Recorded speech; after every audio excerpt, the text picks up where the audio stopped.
नित्यानन्दः विजयनगरे चार्वनामकः युवकः आसीत्।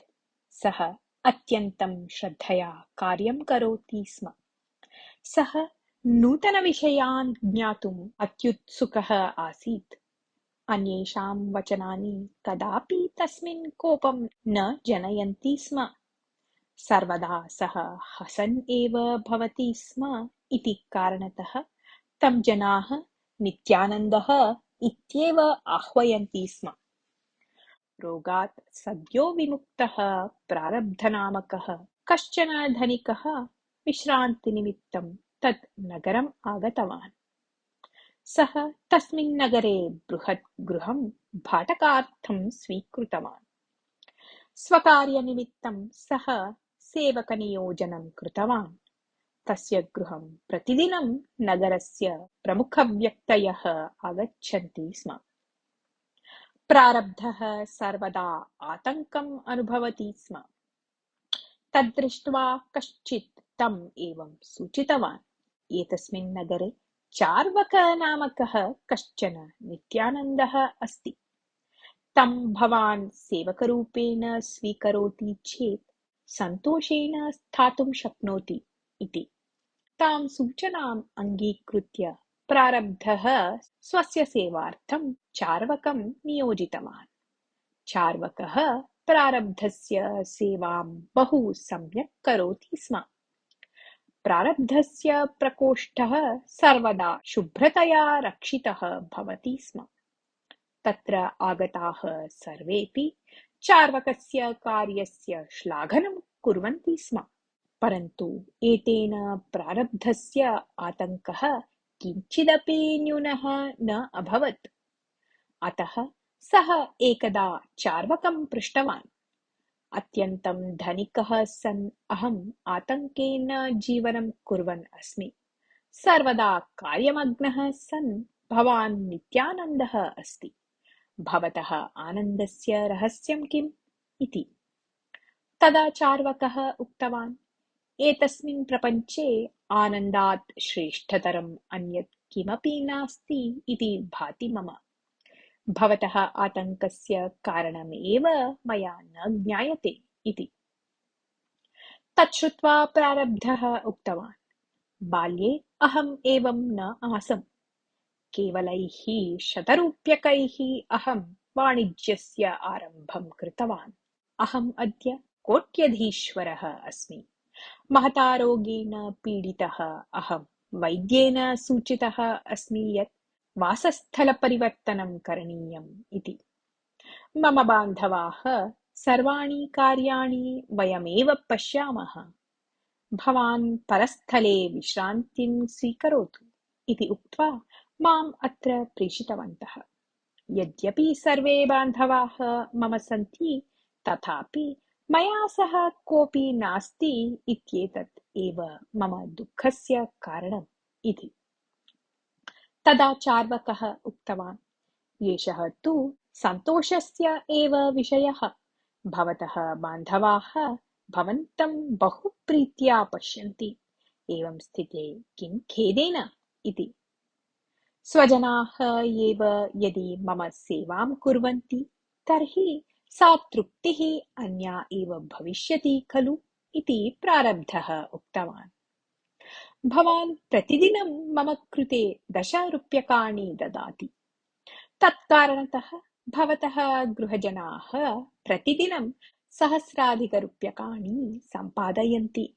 एवं सेवाकार्ये मम नियोजनं भवतः लाभाय एव अभवत् खलु इति उक्तवान् चार्वकः। मम 10 रूप्यकाणां सेवकः न आवश्यकः, अपि तु 1,000 रूप्यकाणां सेवकः एव आवश्यकः। एषा न्यूनता एव मम आतङ्कस्य कारणम् इति उक्तवान् प्रारब्धः। तदा उच्चैः हसन् चार्वकः उक्तवान्, एतस्मिन् जगति सेवावृत्तिः अत्यन्तं हीनवृत्तिः। अन्यकार्याणि कर्तुम् अनर्हाः एव सेवकाः भवन्ति। धनार्थं सेवां कुर्वन्ति च। यस्य समीपे धनम् अधिकं भवति तस्य मनः सेवायां न प्रवर्तते। अन्येषां सेवा प्राप्तव्या इत्येव भवान् भवति तस्य। अतः भवादृशानां सेवां कर्तुम् अस्मादृशाः एव अर्हाः, न तु भवतः गृहजनाः इति।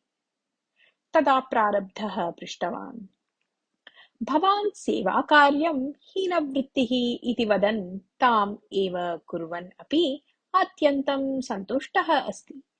निर्भयेन कार्यं करोति च, एतत् कथम् इति। एतस्मिन् जगति मादृशानां सेवकानां संख्या एव अधिका अस्ति। एषः विषयः मम सन्तोषाय भवति इति उक्तवान् चार्वकः। महाकाव्यं महाभारतं च अहं न पठितवान् इत्यपि आतङ्कः मम इति यदा प्रारब्धः उक्तवान्, तदा काव्यपठनम् अलसानां कार्यम्, अतः सर्वदा कार्यकरणमेव वरम् इति उक्तवान् चार्वकः। अहं महता रोगेण पीडितः अस्मि इत्यपि आतङ्कः मम इति पुनः यदा प्रारब्धः उक्तवान्, तदा इदानीं रोगमुक्तः भवान् विश्रान्तिसुखम् अनुभवन् अस्ति खलु इति उक्तवान् चार्वकः। एवं प्रारब्धस्य सर्वासाम् अपि समस्यानां सिद्धिपरिहारः आसीत् एव चार्वकस्य। एतत् दृष्ट्वा प्रारब्धस्य मनसि असूया उत्पन्ना। स्वस्य आतङ्कं विस्मर्तुं प्रयत्नम् आरब्धवान्। सः इदानीं चार्वके असूयावान् अभवत्। चार्वकस्य हसन्मुखतां दृष्टवतः एतस्य आतङ्कः द्विगुणीकृतः अभवत्। एतं विषयं सः गण्यव्यक्तीनां पुरतः उक्तवान्। एतत् श्रुत्वा एकः उक्तवान्, एवं तर्हि सन्तोषं प्राप्तुं सुलभः मार्गः प्राप्तः भवता। भवान् प्रतिदिनं चार्वकं सम्यक् तर्जयति चेत् तस्य हसन्मुखता अपगमिष्यति। तदा भवतः आतङ्कः अपि गमिष्यति इति। तदारभ्य प्रारब्धः विना कारणं चार्वकं निन्दितुम् उद्युक्तः अभवत्। तथापि चार्वकः हसन्मुखी सन् एव कार्यं करोति स्म। तदा प्रारब्धः उक्तवान्, ताडनात् अपि भवतः लज्जा न भवति, भवान् शुनकसदृशः इति। तथापि चार्वकः हसन् एव स्वकार्यं कुर्वन् आसीत्। पुनरेकवारं प्रारब्धः तं भवान् वराहः इति, वृषभः इति, गार्धभेयः इति च निन्दितवान्। एतादृशनिन्दनं श्रुत्वा अपि हसन्मुखताम् अपरित्यजन्तं चार्वकं दृष्ट्वा कदाचित् पृष्टवान् प्रारब्धः, मम निन्दनं श्रुत्वापि भवान् कथं सन्तोषेण तिष्ठति इति। तदा चार्वकः उक्तवान्, शुनकः अत्यन्तं विश्वासयोग्यः प्राणी इति प्रसिद्धः अस्ति। वृषभगातभादयः उत्तमसेवकाः। एवं मां शुनकगार्धबादिशब्दैः निर्दिशन् भवान् मम श्लाघनमेव कृतवान् अस्ति। अतः अहं सन्तुष्टः अस्मि इति। एतस्य श्रवणेन प्रारब्धस्य कोपः अधिकः जातः। कथञ्चिदपि चार्वकः असन्तुष्टः करणीयः इति सः निर्णीतवान्। बहुधा चिन्तनेन तस्य मनसि कश्चन उपायः स्फुरितः। एतावद्दिनपर्यन्तम् अहं चार्वकम् एकान्ते एव निन्दितवान्। इतः परम् अन्येषां पुरतः निन्दित्वा तम् असन्तुष्टं करिष्यामि इति सः चिन्तितवान्। एकदा सायंकाले सः चार्वकं सर्वेषां पुरतः बहुधा निन्दितवान्। तदापि चार्वकः हसन् एव कार्यं कुर्वन् आसीत्। एतस्मात् अत्यन्तं कुपितः प्रारब्धः पुनः तं निन्दितवान्। तथापि चार्वकः तूष्णीमेव आसीत्। परन्तु तादृशनिन्दनानि श्रुत्वा खिन्नः सत्यमूर्तिः नाम तदीयस्नेहितः कोपेन चार्वका, सः भवन्तम् एतावत् निन्दन् अस्ति, तथापि भवान् किमर्थम् अत्रैव कार्यं करोति इति पृष्टवान्। तदा चार्वकः शान्तस्वरेण उक्तवान्, अहं धनार्थम् अत्र कार्यं करोमि इति। धनार्थं चेत् मम गृहमेव आगत्य कार्यं करोतु, अहमेव तावत् धनं दास्यामि इति उक्तवान् सत्यमूर्तिः।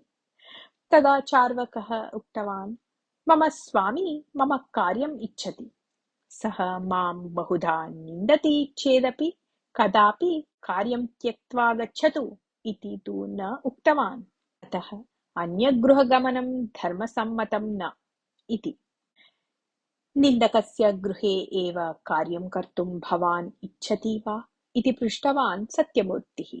निन्दकस्य सेवा एव प्रपञ्चे अत्यन्तं सन्तोषदायकः विषयः इति उत्तरं दत्तवान् चार्वकः। उत्तररूपेण सत्यमूर्तिः यावत् किमपि वक्तुम् उद्युक्तः तावता प्रारब्धः उक्तवान्। नित्यानन्दस्य रहस्यम् अहम् इदानीं ज्ञातवान्। सः सर्वतः अपि उत्तमविषयमेव स्वीकरोति। सः सर्वमपि स्वकर्तव्यं मत्वा करोति, न तु परोपकारः इति मत्वा। अन्यस्मात् अधिकप्रतिफलस्य निरीक्षां न करोति। अवास्तविकतस्य चिन्तनेन आतङ्कयुक्तः न भवति। अतः एव सः नित्यानन्दः। सर्वेपि यदि एतदर्थं प्रयत्नं कुर्युः तर्हि केनचित् प्रमाणेन आनन्दं प्राप्तुं शक्नुयुः एव इति। तस्मात् दिनात् प्रारब्धस्य चिन्तने परिवर्तनं जातम्। तदारभ्य सः चार्वके असन्तोषं जनयितुं क्रियमाणं प्रयत्नं त्यक्त्वा स्वस्य आतङ्कं निवारयितुम् एव प्रयत्नम् आरब्धवान्। ततः विशेषानन्दम् अनुभूतवान् च। कथा समाप्ता।